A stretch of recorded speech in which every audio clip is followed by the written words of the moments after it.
Hello, Fierce Factor. Welcome back to episode 85 of the Fierce Factor podcast. I'm your host, Kaylee Lindholm, and y'all know I am on a mission over here to help 100 inspiring and intentional women cross the next $1 million milestone in their business this year. One of those women being the one and only, the brilliant, beautiful, and dynamic Dr. Sara Trammel, based out of Abilene, Texas, the owner of the Beauty Bus. And this woman, you guys, you are in for a treat. This interview was an absolute pleasure and so interesting to hear about her story of transitioning from ER medicine, working in hospice, working in the hospital, all the different various roles as a medical provider to this sort of organic calling to start an aesthetic business, and how in 3 years she has absolutely catapulted her business in a West Texas small town that nobody ever thought would be a mecca for aesthetics and a place where she is truly beautifying one woman and man at a time over there in Abilene. She talks about how her practice is located 3 hours outside of Dallas, and she is now having patients drive from Dallas to come see her. And we talk really about her journey, the different stages of growth. The first one being just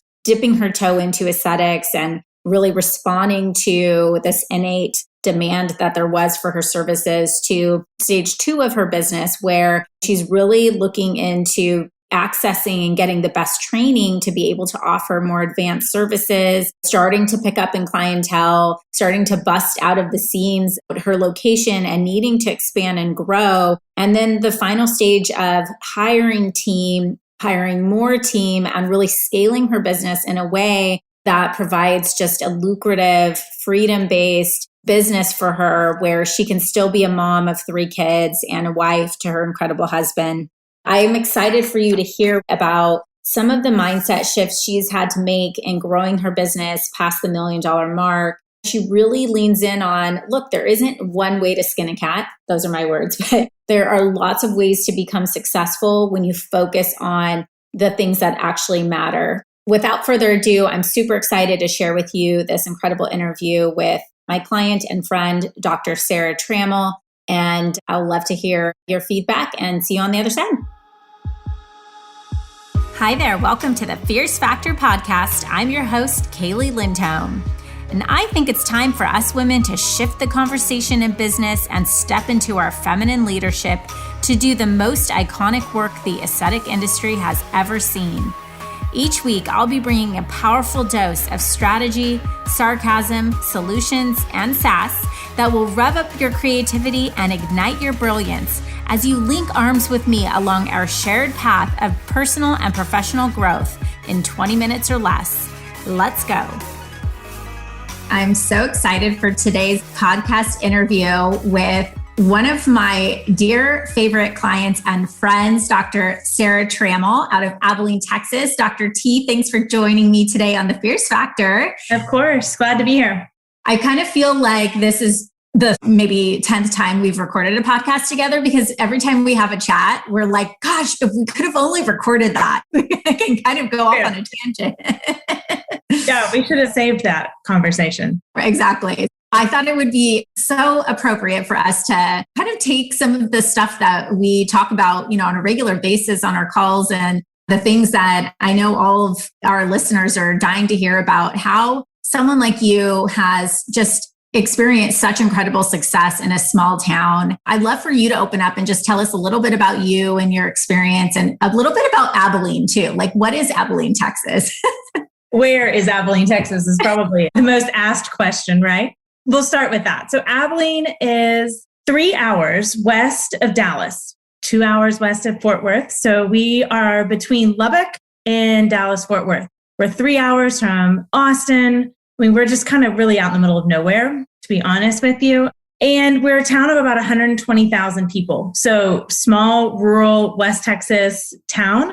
But I've always said I wouldn't necessarily wanted to live here as a single young female, but as a mom and an entrepreneur and as part of a family, it is one of the greatest places I've ever been. I've kind of made the tour of Texas between schooling and training And I've been in Abilene now 14 years. So my husband grew up here. And that's how we ended up back here. So most people have some story of they either grew up here or they married somebody that grew up here.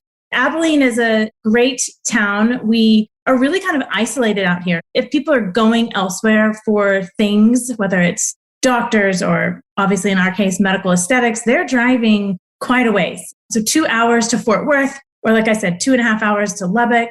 And I've gathered those people. I've gathered a group of those people who have just said, oh, I'm not going to do that anymore. But it is a pretty much isolated place, but full of football, full of hay and cattle and all the things that you can think of, horses when you come to West Texas. You have like the bougiest Texas attire, the boots, and I feel like I could see you in a belt buckle and like a bolo or something. I'm just loving it. The fancy version. I've learned to dress the West Texas part, so try not to play too much into it. But yes, we have beautiful steaks. We have delicious food, beautiful sunsets, and decent enough weather when it's not 110 degrees in the middle of summer. I love it. So mother-in-law is happy.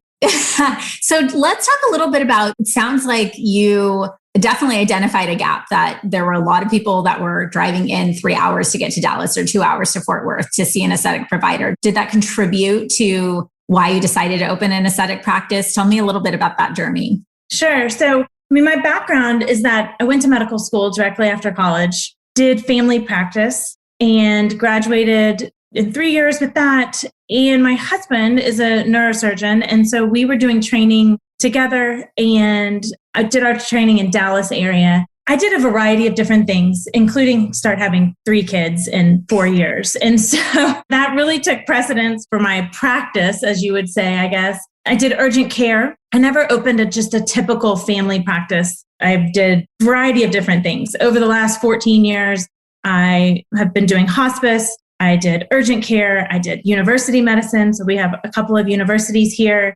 I did work at my husband's office doing pre-op screening. So all of this very part-time. But the reason I got into aesthetics was just kind of a happenstance. So a friend who's an OB-GYN was running the medical spa that the hospital had opened, and they needed help. They were having to do these Texas requirements of having new patients seen by upper level, either physicians or nurse practitioners. They were a little bit overwhelmed. I was a good client, and I think they roped me in and said, hey, why don't you come learn how to do some of this? And so I did. And I did that for about 3 years, very part-time. And as that business for them transitioned for a variety of reasons, and it just didn't end up working with the hospital's kind of scheme, they closed that. And all of a sudden I realized not only do I have my very own Botox addiction, but I had the ability to provide this service to people. And it started literally with friends and my husband's coworkers and his staff at his office who I had been treating for several years, who said, well, what are we supposed to do now? So I literally ordered a couple of bottles and injected his office staff. I injected some of our friends up in his office. And then we started doing Botox parties. And for whatever opinions people have on that, I'm a big fan of a Botox party, given the correct circumstances. I had a $40 box that I purchased on Amazon with all of my supplies in it. And I took it around. I set up things at friends' kitchens. Like I said, I saw people in my husband's office. We went to different businesses that wanted to partner with us. One of my really good friends is my nail technician. And she had me set up in her pedicure room. And she had a list of 15 people that wanted treatment. And we did that for a couple of months. And it was amazing. Each week, she had more and more and more. And I would just go spend a couple of days up there. And I had paper charts. I followed them all up myself. Obviously, I was the only employee. And I made phone calls and I checked on them 7-10 days later to make sure everything was okay. And they really were drawn to the personal aspect of me being not only the one injecting them as a physician, but then also me being the one to follow up with them. And I would see them if I needed to tweak a few things here and there. And so I really developed that trust. And that's also what is the ability in a small town, is that I knew so many people from different charitable work that I had done, different organizations I had been with. And so I had a decent reputation from just being a part of this community. And it allowed me the ability to kind of go out and have trust right away with patients. Once I realized that this was actually becoming something that more than 10 people wanted, I needed a facility. And I thought that the mobile aspect of kind of being able to move around and provide my Botox service to people that as it came to be more convenient for them, we did a variety of internet searches and looking into things and came up with this Airstream Argosy, 1974, yes. The bus. It started the beauty bus. The original idea was my car. So that's kind of what the original picture was my car. And then we ended up finding this Airstream on Craigslist, no doubt. So I drove to Dallas in my husband's truck, because of course we all drive trucks. So I drove the truck and I picked it up and paid the man some cash. He hooked it up for me and I drove straight back, because I still to this day am not a very good reverser with the trailer, but I can drive straight for a really long time. Anyway, so yeah, we brought it home. My husband and I literally gutted the thing. My kids helped. It was really a family project over spring break. We gutted it all. We laid flooring, and then we had some professionals actually do some of the work. And so we have the bus. And then all of a sudden I started taking it and I had my own spot, which gave me my own ability to kind of regulate, whether it's cleanliness or space or lighting, all the things. So kitchens are great. I don't have any problems with them, but this gave me the ability to kind of have a little bit more control over my space. Yeah. So we did that and did that for quite a while. And then it just kind of started turning over and over and just gaining speed. And next thing I know, I needed more space. It's so interesting because I think that there are plenty of listeners to this podcast who are like, okay, it just sounds like just rolled out with some Botox. I'm envisioning you just like rolling around on this Airstream bus, injecting Botox everywhere. And what our listeners don't know is that you're running a 7-figure business. You went from, it was sort of a fun, okay, let's see where this goes. There's a demand. But then there's kind of that stage 2, right? And that's where like, okay, now we're sort of even outgrowing this like fun idea. And not only now I've built a clientele, I'm getting these word of mouth referrals. And now it's time to even expand. And I have the ability to service these clients that I have in a different way. And then starting to bring on sort of new procedures, right? And like the business is now growing. Let's talk about that stage, kind of like that next stage 2. And was it all just sort of kind of just kept growing and it was supernatural? Were there some things that were challenges for you that you felt like this is a challenge that I'm facing in taking my business from its infancy into sort of this teenage or growing up level? When I look back on it, it is funny because I literally did just start doing it because I wanted it and because I had friends who wanted it. But yeah, all of a sudden I kind of woke up and I really, thankfully, at least I wasn't trying to be a successful business. My goal was not necessarily to make money, which I think served me very well at the beginning. I mean, I obviously wasn't doing it to lose money, but that was not my driving force. And so it allowed me to really, without even knowing it at the time, take some moments. I did. I mean, it started with patients saying, well, when are you going to do my lips? I was like, oh gosh, I don't know that that's necessarily in my wheelhouse right now. Like, I'm not comfortable enough with the amount of training that I've had to do that because I just had not had enough experience. So I had to take a moment and I was like, okay, they just keep asking and they keep wanting more. And so I took some time and I went and did training, which as a physician is a little bit difficult, I will say. I want to Google filler training and get the best. I want to know who it is, the one place to go to get the best training. So that's kind of how, as we go through medicine, we apply for residency, we apply for fellowships, we do these things and we do all this research to get the best training. And I will say that was one of my disappointments with aesthetics. And this was 3 years ago, is that I didn't have a good answer. There wasn't, all the Google searches in the world were very overwhelming to all of the businesses that were out there trying to gather in all these people who wanted to get into aesthetics. And I didn't feel like the different trainings that I did at the very beginning were necessarily the most beneficial. Meaning like the manufacturer trainings, like the... It wasn't even the manufacturer trainings. It was these, I don't want to call them names, but it was these businesses that do these mass weekend. I mean, just the horror stories that people talk about. These, Right. you come in for a weekend and in 6 hours you get certified to do Botox and you get certified to do lip filler. And I literally was teaching the lip filler and the Botox to these poor people who were, I'm not kidding. And I had already kind of been doing it a little bit. And I was like, oh, no, let me tell you a few things. Like, here's a few ways to look at the musculature of the face. And this is how you actually assess a face for Botox. It's not just 5 points that you stick a needle in. You really need to have the understanding. And I had the benefit of having gone through medical school and having taken anatomy. And I'm not saying that you have to be a physician by any means. My face has been injected by all kinds of non-physicians. But there is just a level of understanding and knowledge about the anatomy that you get from medical school. So I was disappointed in my training situation. I finally figured out to just get private training. I found people that I admired their work online, and I went and trained with them. I paid money and I spent time. And I mean, I've spent a lot of money and a lot of my personal time away from my family getting trained. But I learned from the very beginning, I think you've got to get over your own ego of this isn't that hard, like anybody can do this, which is I think what we get a lot right now on the internet and Instagram is you get thousands and thousands of injectors.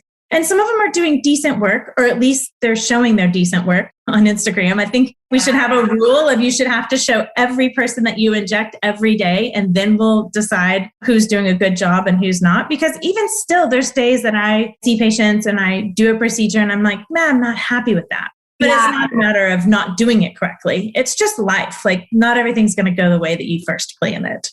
Totally. Well, it's so complicated because I'm laughing, but also like kind of have a pit in my stomach about the truth that look how many years you went to medical school to get your medical degree, but somebody can easily go to a weekend course and then say that they're an injector. And because of the access, the low barrier to entry with social media, how is a consumer supposed to know the difference? There's also good or bad before and after photo, like in terms of like really quality, authentic imagery. You don't know what's real. And then besides that, just from an experience standpoint, it's getting to know patient expectations, and every person's different and how they respond to treatment's different. And so it is complicated. It needs to be taken seriously.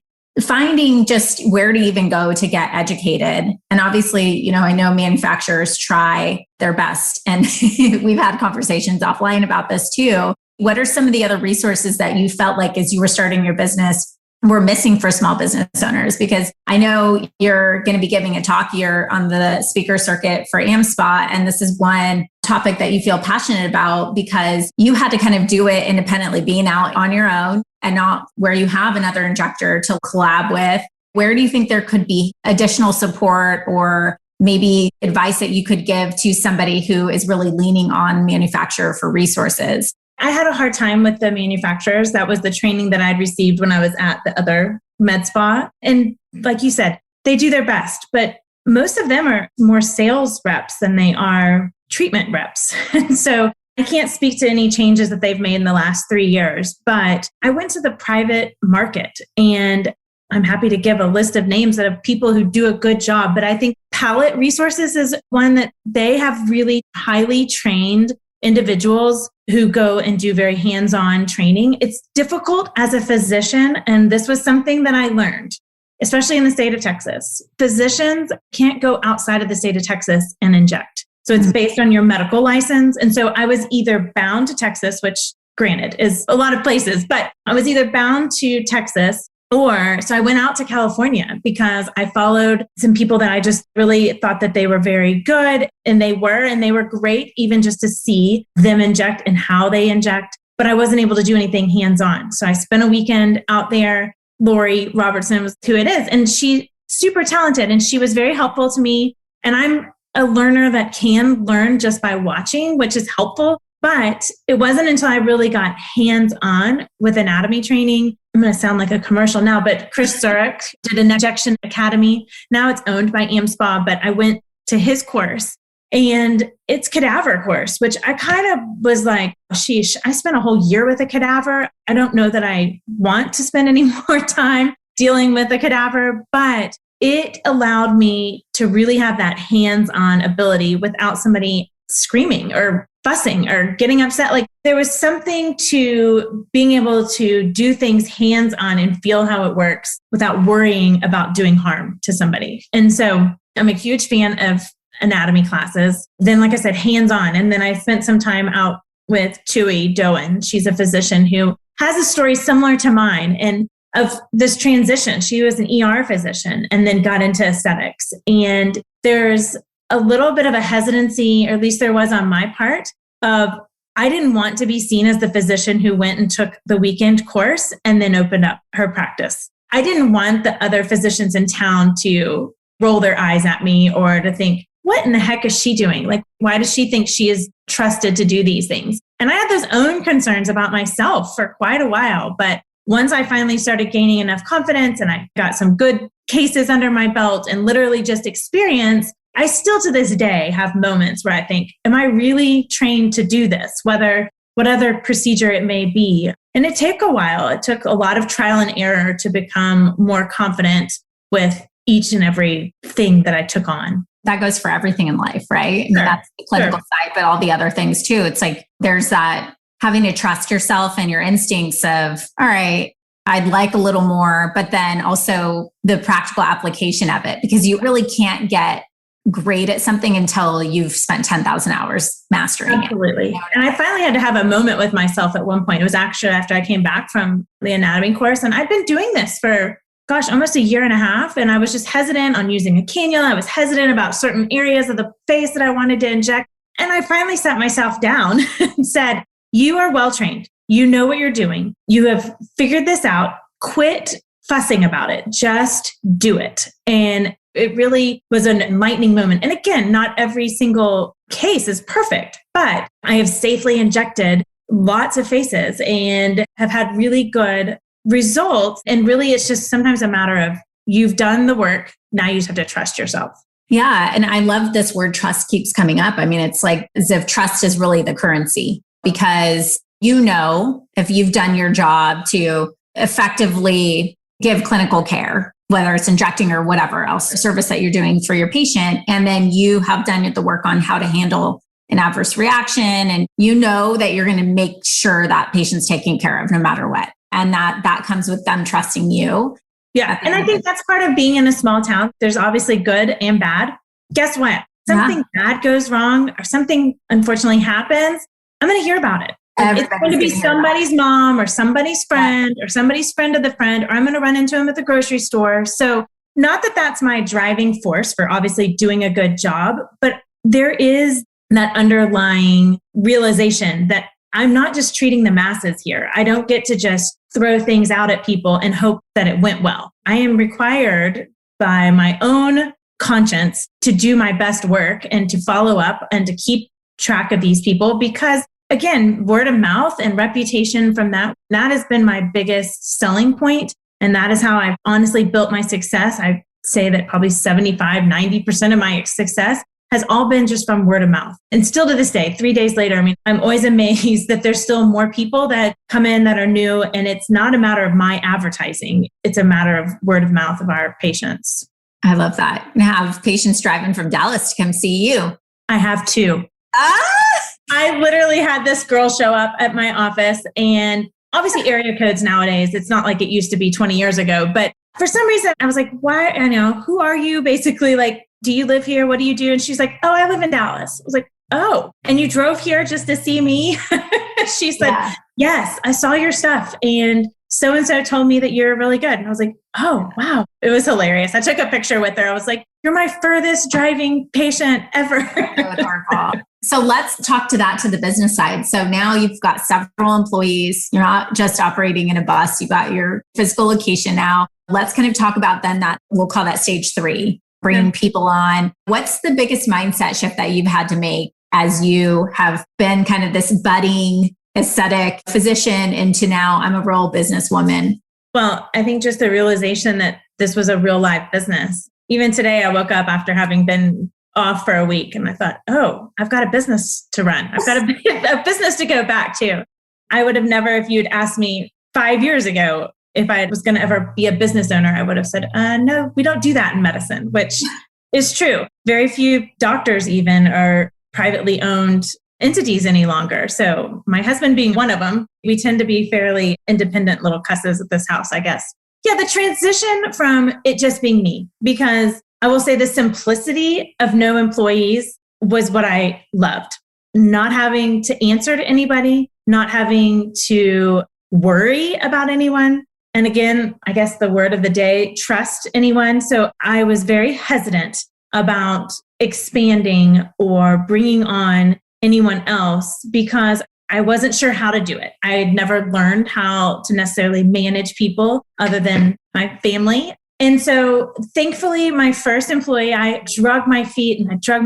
I can still remember I was on vacation with my family, my mom and sisters, and they were like, "What you doing?" I was like, "I need to hire somebody." And they're like, "Well, who are you going to hire?" I was like, "There's this one girl who I really want that I worked with before, and I would trust her to come, but I just can't quite bite the bullet. I can't be responsible for her financial success. I don't want to be the reason that she quits another job and then she comes to work for me and I don't know how to compensate her or what is even fair. And I can't stand to just be responsible for her financial success."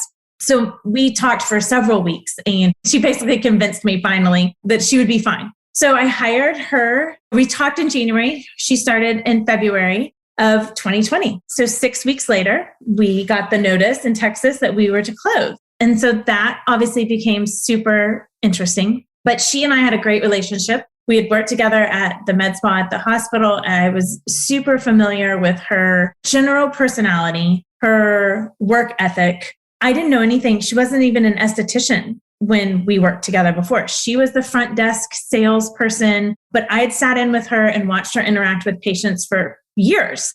And I knew that that was who I wanted. And she came with amazing talents. She had actually, over the few years that we had been apart, had gone on to doing microblading and all kinds of permanent makeup and had become very good at that on her own. And so it was a great incorporation. And we have still a great relationship. And she brought a whole nother aspect to my business. And it was fun to have somebody around. So all of a sudden I realized that I didn't necessarily have to do every single thing. I was literally skin pinning people. And thank God I wasn't doing facials. I wouldn't even know where to begin. But I knew, and again, my clients and my patients really pushed me into, hey, what about this? And what about that? And when are you going to learn to do this? And when are you going to give us this service? And so I have just let them kind of guide me over the last 3 years into what they want and what they need, and have tried to be pretty open to that and just seeing what happens. So Deanna started and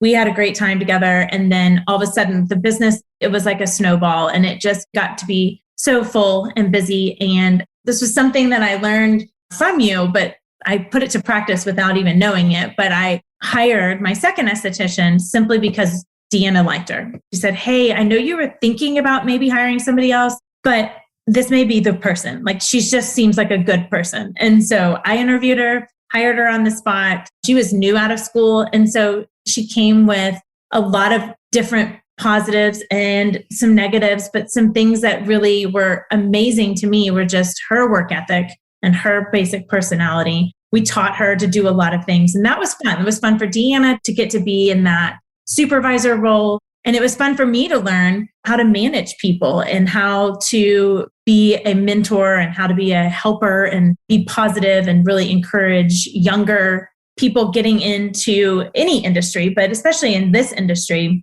to kind of run with the ball and learn how to do things independently. My goal for anybody that is my employee is more schooling and to go further in life. Like, they don't have to stay with me forever and ever. I would be happy for them to go off and open their own business someday and to be successful. Or Cheyenne's wanting to go to PA school. And I'm like, great, please go. And I told her even in my interview, I said, my goal for you always is to get more education and to do bigger things. I love that. That is a good stepping stone. I mean, that's great leadership. And that's, I think, being self-aware about, one, when you talk about that mindset shift of, I was scared to hire and want to take on the responsibility, trusting, answering to other people, worrying about other people, and trusting other people. I think 100% of us have that feeling. But spending time there and addressing those feelings that you have and making that part of the conversation with that employee that, look, here's realistically where I am. Here's what my goals are. Here's what I can offer you and can offer you. And then something else too, for you listeners as well, something we talk about is always be recruiting, ABR, right? So always be recruiting. So many times we're like jammed up, so busy, we don't even have time to hire and time to onboard somebody because we're like, this is stressful now. It is a project. It's going to take you, bringing an employee on and training them properly in your business is going to take you away from working in and on your business.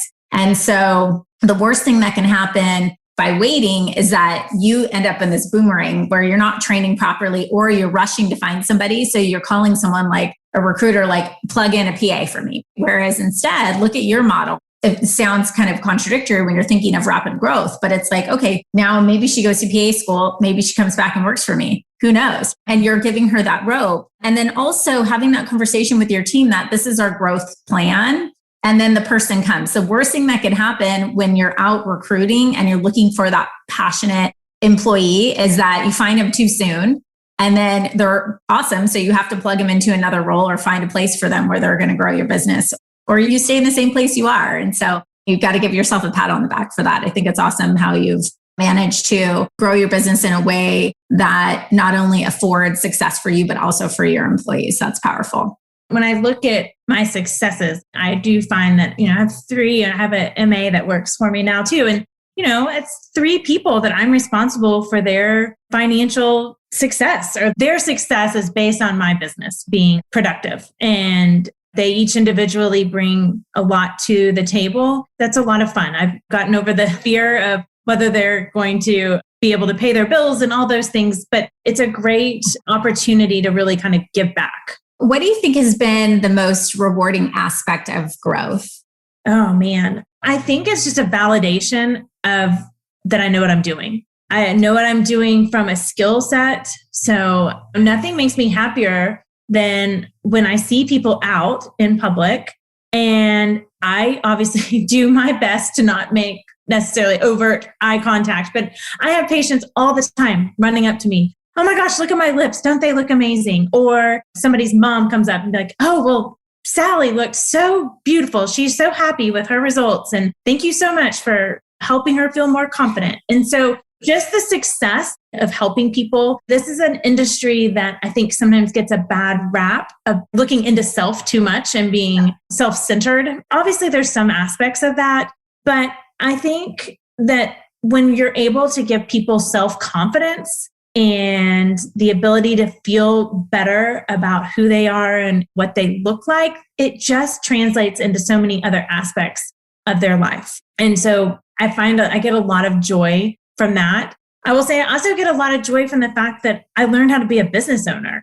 And that was not something when people ask me, did you always know you wanted to be a doctor? And my answer is usually yes, because I really couldn't think of anything else I wanted to do. I didn't grow up with doctors, but I just did well in school. And when I was growing up, that was kind of what the top students did. They either went to law school or medical school, it seemed like at the time, or at least that was my experience. And so I chose medicine, and it's worked out well for me, but I didn't really think of anything else that there was. And so it's been kind of fun to get to do two things, to do medicine and to be successful from a medical standpoint in this practice, but then also to look at it as I successfully built $1 million business with just some good support and some good luck.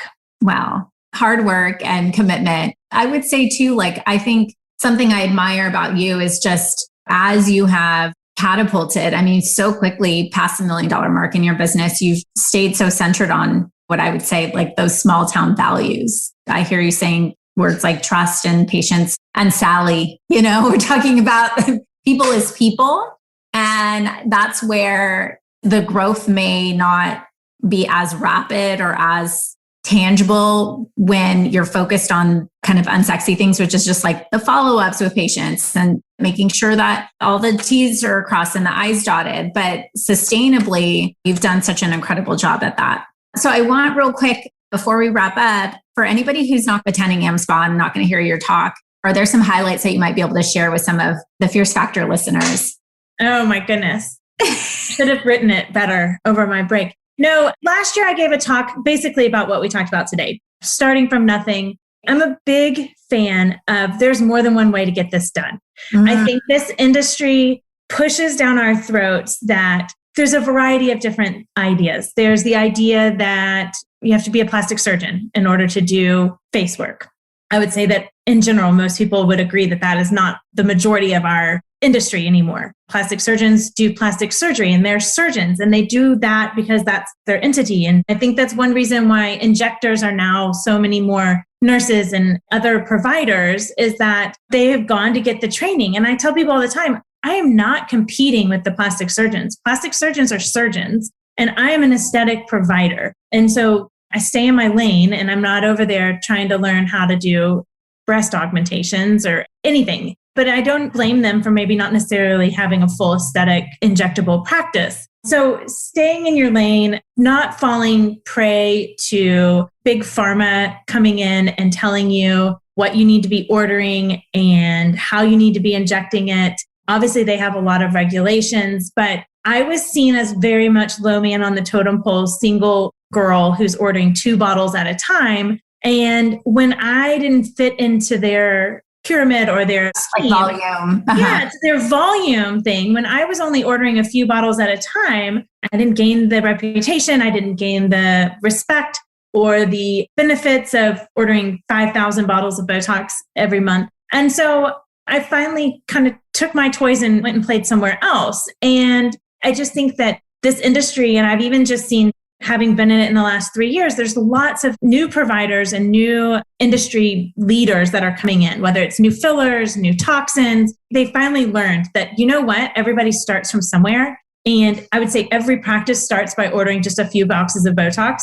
And so you've got to give respect to that group of people and find the people that are going to be supportive of you. Find things that are the most beneficial to you from a financial standpoint. And then I'm a big fan of start small. There's no magic number. You don't have to stay small. I mean, I only stayed small for a few months, but by not trying to jump in all at once. Like I said, my expenses were literally a $40 Amazon box and a few bags of syringes and a couple of boxes of Botox. It didn't take long before I was purchasing equipment and lasers and other things. Those aren't bad. I love all the tricks that we have available to us. But if your goal is just for making money, like you don't have to have all those things to do that. So start small, build it piece by piece. Don't get yourself in ridiculous amounts of debt. My office space is random, and I know that not everybody can have an office at their house. It's not in my house, don't worry, but it is across the property. It's on my property. So, my overhead at the beginning, even when I went outside of the bus, was just minimal. But there's just a few things like that. But also get training outside of reps, get training outside of the weekend fast classes. Still to this day, I contact people that I watch on Instagram that I'm a huge fan of. And I contact them and I say, can I come train with you? Can I come observe? Can I come watch? Can I just see you do what you're doing? Most of them have said yes. And so just don't be afraid to kind of look outside of what you're told at the very beginning. Kind of question basically what you're told. Question everything. Why? Yeah. Why? Turn into a toddler. Exactly. Why do you need me to order 50 boxes? Why are you only going to give me a discount if I do? Yeah. Look, let's be real. We're vulnerable as young entrepreneurs. We don't know what we don't know. And so we're extremely susceptible. And I've been there too, where I'm like, I need that software. I need that program. I need all the things. And it really comes down to the basics. You and a client that trusts you and take it from there. And, I think just trusting yourself too in your gut, because you trust yourself, you have the answers inside. You can listen to what's that voice saying and kind of do it your own way. Very good. I'm excited for you and for your talk.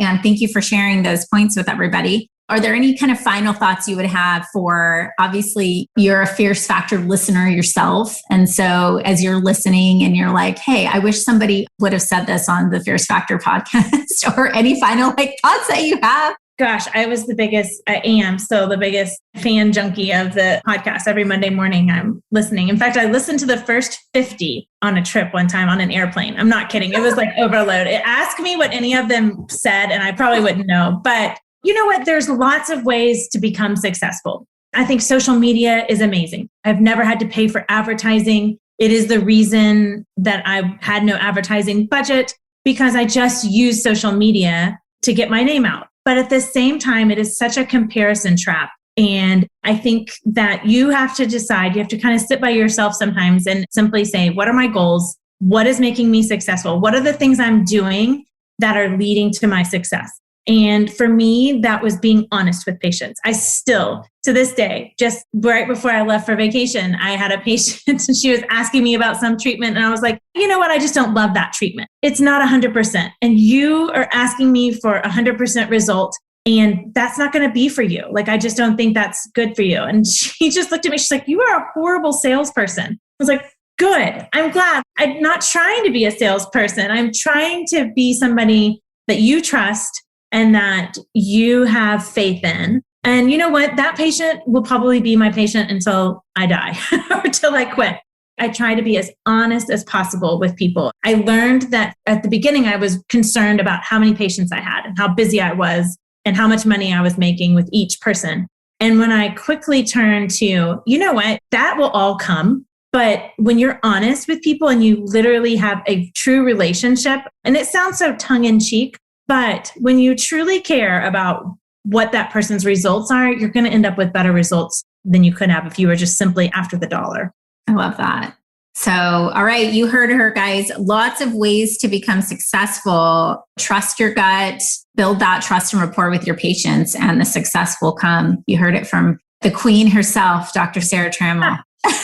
Nice. I'm going to tell my family that. I got the queen today. Yeah, real quick. How is that like having a neurosurgeon husband who's watched you just completely take over Abilene? Take over Abilene. You know, it's been a huge shift for us. And I think we're still trying to figure some of that out. But he has been and definitely was my biggest cheerleader at the beginning. I mean, my goodness, he literally gave me the money to buy the airstream. He waved me off and said, okay, I guess we'll be back. But he was the one out there stripping it down. He really has been my biggest supporter. He's so proud. And there's just something to that just makes walking down the driveway and coming to work every day enjoyable. And I love that he helped me build it and he helped me be there, or he was there with me when I started. It's been a big shift for our family. So literally going from a mom who's home and available all the time to now a full-time working mom, everybody has had to learn some positives and negatives there. But my girls are proud of me. They finally are convinced that I have a job.